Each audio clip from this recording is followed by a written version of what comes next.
Hey guys, I wanted to come to you just to talk a little bit about some questions that I've been receiving. I did put a post out last week asking you to inbox me any question that you have in regards to travel and what it's all about. So the biggest question that I received from many of you were, do I need travel insurance? And the answer to that is going to be yes. You don't know from, one day to the next what life is going to bring you. So the best thing to do is to make sure that you are well protected. I have a similar story that, is very near and dear to my heart because, again, I love to travel. And in 2016, I had planned at the beginning of the year to go on a trip to Punta Cana. And it was September. I started feeling a little, ill in my body, and I was like, you know what? I need to go to the doctor. So I went to the doctor and I found out I needed to have a surgery. So I had surgery. It was in November. My trip was gonna be a Christmas trip to Punta Cana, and I had surgery 2 days after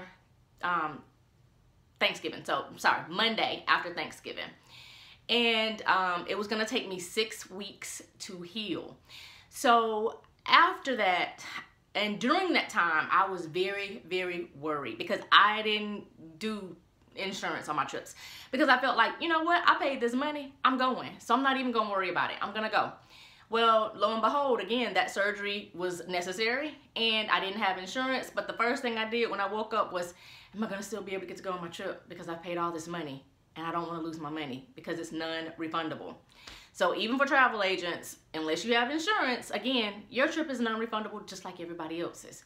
So that was a lesson for me. I was able to go on my trip, thank God, because I would have been out thousands of dollars had I not had it. So it's better to have it and not need it than to need it and not have it.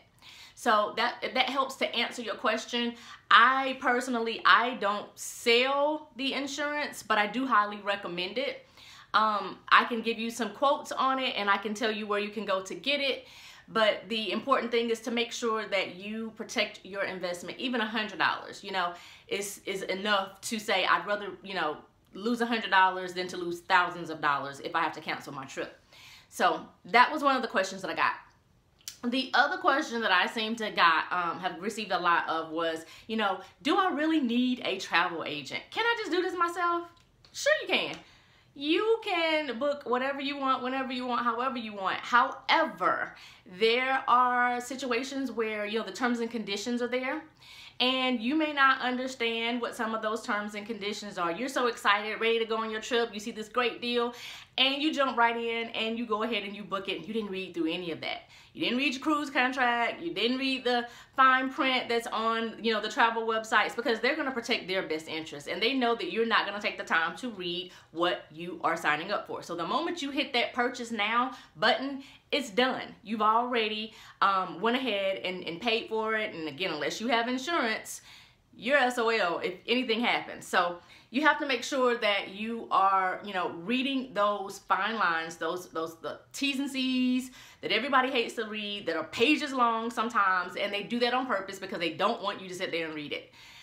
So there have been situations just in my industry overall, hasn't happened to me, thank God, but there were situations where, people going on cruises and they get sick. And the cruise is gonna leave with or without you. It's regardless, how you're gonna get back home or what you're gonna have happen to you while you're there. We actually, a member of one of my groups, travel agent friends, had a situation where one of her clients died on the trip, had a massive heart attack and died on the trip. What do? You don't have your, most people are told, you don't need a passport when you're going on a cruise if you're leaving out of a U.S. port. Yeah, you really should have a passport. You could get sick, you could get hurt, you could get left. That just happened, last week. I was reading in one of our other group posts that happened last week where someone got left. And if you don't have a passport and you're trying to fly to the next location, or you're trying to fly back home, or something happens and you have to stay, guess what? If you don't have a passport, you're not going anywhere. You're going to need some help to get out of there. And good luck with that, because most people aren't, going to be able to help you with that unless they're going to fly there and bring your passport to you, or FedEx your passport to you. So again, if you don't have one, what are you FedExing? So it's really good just for me to say, yes, you can do a lot of these things on your own, but it's also good to have a professional who knows the ins and outs of what it takes. There's a lot of tools that we have. There's a lot of deals that we get access to that the general public just does not get access to. So using someone such as myself will get you access to things and preferred, perks that you just can't get on your own. So, but feel free, go ahead and do it on your own if you want, but I just want to make sure that you know there is value in having a travel agent that can do it all for you. The next question that I received is, what's the difference between the ocean view, the partial view, and the ocean front? So let me break this down to you. The partial ocean view is going to be just that. You might see a tiny glimpse if you reach your head out and look over and see, can you see the water? You might not. It might be blocked by a bunch of trees or shrubbery or whatever, or objects. So that's what you're gonna see when you see partial ocean view, and they're not gonna guarantee that you're gonna see it. You might not. The other is the ocean view. Okay, so yeah, you have a balcony and you can look out and you can clearly see the ocean. However, it may be still not obstructed, but it may be from a distance. You got a view of it. They've given you that.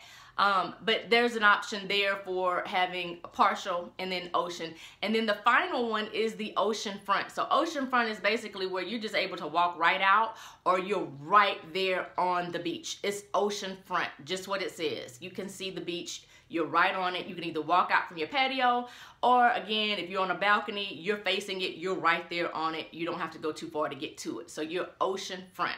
So those were 3 different categories in the ocean views that everyone was asking about.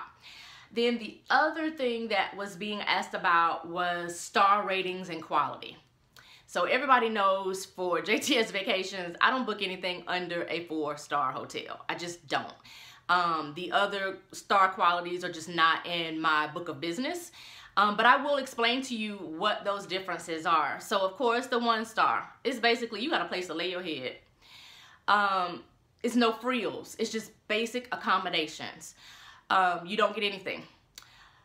The second one is this 2-star. It's just like your 1-star, just a step above. You got, I don't want to say it's more economical. Let's just say that it's more economical than your 3, 4, and 5, of course, hotels. So again, it's pretty much like your 1-star, just a step above, but still same thing, place to lay your head. Then the 3-star, you get a little bit more of accommodations. So you can get some amenities. They might offer a breakfast, something like that. For the most part, you'll see more common 3-star hotels that are out there for you to be able to use. Again, it's higher than the 2 and the 1-star. The 4-star is more noted quality. You get extra amenities. You have extraordinary comforts, So it's better than 3, 2, and 1, of course. But it's just a step below a 5-star. Again, 4-star quality, you're gonna have your breakfast, you're gonna have the gym, you might have a pool, you might have concierge service, you might have all those different things that the 3, 2, and 1 does not offer. On the 5-star hotels, you got flawless guest service. It's flawless. You might have the you're gonna have the state-of-the-art facilities. You're going to have high-end toiletries.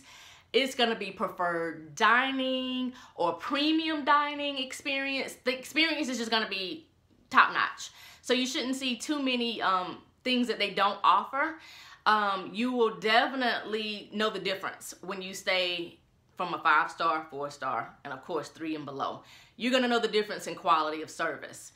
So make sure you pay attention to those star ratings. And I want to do a caveat, or say I have a little caveat in there around the hotels. These star qualities are way different internationally traveling. The US standards are so different than international standards, of course, because they don't have certain rules and regs that you have to follow in the health industry or the services industry. I would not, and I repeat, I would not do anything under a 4-star if you're traveling internationally. You're going to get what you pay for.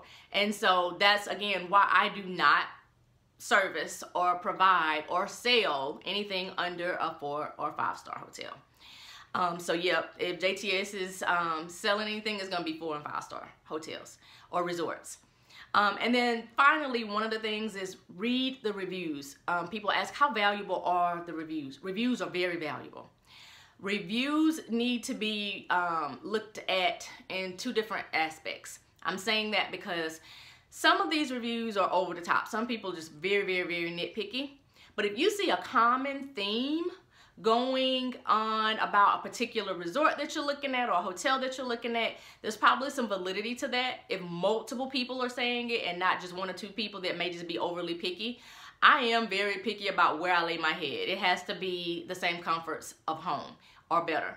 So if you get to a hotel and that bed is hard and you have a Sealy Posturepedic, or you have, top of the line bedding at home, and you get to the hotel, well, it is a hotel.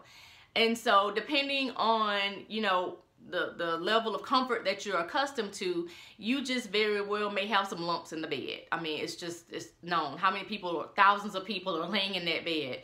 So you have to really be careful about what you're reading and how much you take into account as to what that person's saying. But if you see a lot of people saying the food is horrible and you see that repeatedly, then you might want to skip that. And a lot of people think, well, travel agents have stayed at every hotel. I have not stayed at every hotel. However, I do prefer and sell those that I have stayed at, because I know for myself the type of quality and the type of service that you will receive and the type of service that I am wanting to provide to my clients.